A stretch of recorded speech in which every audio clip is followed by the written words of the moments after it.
এই মুহূর্তে Gulistan zero point অবস্থান করছি। আমি ঠিক ভোর 5টা থেকে রাজধানীর বিভিন্ন এলাকা ঘুরেছি, বিশেষ করে খিলক্ষেত, বনানী, কাকলি সহ ফার্মগেট এবং কাউরান বাজার, শাহবাগ, আজিমপুর প্রত্যেকটি এলাকায় দেখেছি কয়েক স্তরের নিরাপত্তা ব্যবস্থা গ্রহণ করা হয়েছে এই আওয়ামী লীগের কর্মসূচিকে ঘিরে।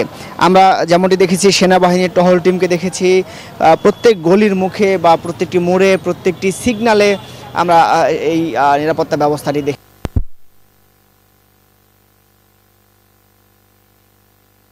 কর্মসূচি পালন করেছে তারা, সেই কর্মসূচিতে দেখেছি বাসে আগুন সহ কয়েক জায়গায় ককটেল ফাটানোর ঘটনা ঘটেছে এবং সেই জায়গায় দাঁড়িয়ে মানুষের মনে যে আতঙ্ক ছিল সেটি প্রথম সকালে বিরাজ করেছে এবং পরবর্তীতে যতই বেলা বাড়ছে ততই মানুষের এই স্বাভাবিক জনজীবনে ফিরে আসছে এবং দেখছেন জিরো পয়েন্টে যেরকম প্রতিদিনের চিত্র মতোই যানবাহন চলছে।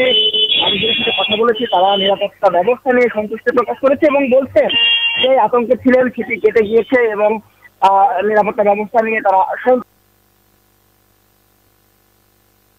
মানুষের বা পাবলিক যে পরিবহন বা ব্যক্তিগত যে পরিবহনগুলো সেটির সংখ্যা কম থাকলেও বেলা বাড়ার সাথে সাথে সেটি বেড়ে গিয়েছে। আমাদের আরেক সহকর্মী রয়েছেন তাওহিদ, ঢাকা বিশ্ববিদ্যালয় এলাকাতে, তার কাছে যাবো। আপনি জানাবেন সেখানকার স্থিতি কেমন?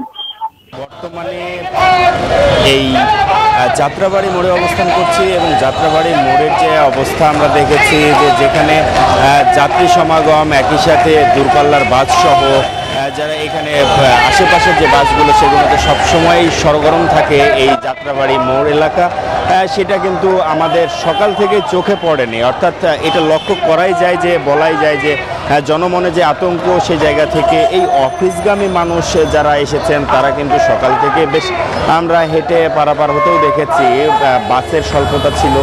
আর এখন বর্তমানে যে বাসগুলো যাচ্ছে সে বাসগুলো আমরা কিন্তু অনেকটা খালি দেখছি, আসলে যাত্রী শূন্য অনেক ক্ষেত্রে দেখা যাচ্ছে। আমরা কথা বলেছি বাস চালকদের সাথে, তারা বলেছেন যে জনমনে আতঙ্ক আছে বিধায় কিন্তু তারা বের হয়নি। অর্থাৎ কার্যক্রম নিষিদ্ধ ঘোষিত আওয়ামী লীগের যে লকডাউন কর্মসূচি সেটার মানে কোনো রকম অপ্রীতিকর ঘটনা না ঘটলেও অনেকটা প্রভাব পড়েছে সাধারণ জনমনে এবং সে জায়গা থেকে কিন্তু অফিসগামী মানুষ বা সাধারণ মানুষজন কিন্তু প্রয়োজন ছাড়া আমরা কিন্তু বের হতে দেখিনি। আর এইখানে বাংলাদেশ জামায়াত ইসলামীর পাশাপাশি বাংলাদেশ জামাত শিবির তারা কিন্তু অবস্থান নিয়েছেন, সকাল থেকে বিক্ষোভ মিছিল করছেন এবং তারা প্রতিবাদ জানাতে এক কথায় কার্যক্রম নিষিদ্ধ ঘোষিত আওয়ামী লীগ এবং তার অঙ্গ সংগঠনের নেতাকর্মীরা যেন কোনোভাবেই অবস্থান না নিতে পারে এবং কোনো রকম অপ্রীতিকর ঘটনা ঘটাতে না পারে সে বিষয়ে তারা কিন্তু তৎপর আছেন। একই সাথে প্রশাসনের নজরদারি এটা আমরা লক্ষ্য করেছি, বাংলাদেশ সেনাবাহিনীর সদস্যরা এখানে টহল দিয়েছেন, র্যাব, পুলিশ তারাও আছেন। তবে অতিরিক্ত পুলিশ মোতায়েনের যে বিষয়টা সেটা কিন্তু আমাদের চোখে পড়েনি। এখানে যে বিষয়টা আমরা লক্ষ্য করছি যে এখন পর্যন্ত সাধারণ মানুষজন আসছেন যাচ্ছেন, তবে সাধারণ মানুষ বলছেন যে কোনো রকম অপ্রীতিকর ঘটনা না ঘটে দেশে শান্তি বিরাজ করুক, এমনটাই সাধারণ মানুষজনের প্রত্যাশা। অসংখ্য ধন্যবাদ মাহমুদ ও মাসুদ আপনাদের। এক্সট্রিম মশার কয়েল প্ল্যান্ট ফাইবার দিয়ে তৈরি, তাই সহজে ভাঙে না, সুগন্ধিযুক্ত ও নিরবিচ্ছিন্নভাবে জ্বলে। ডেঙ্গু, চিকুনগুনিয়া বাহি সহ যে কোনো মশার বিরুদ্ধে দেয় এক্সট্রিম সুরক্ষা।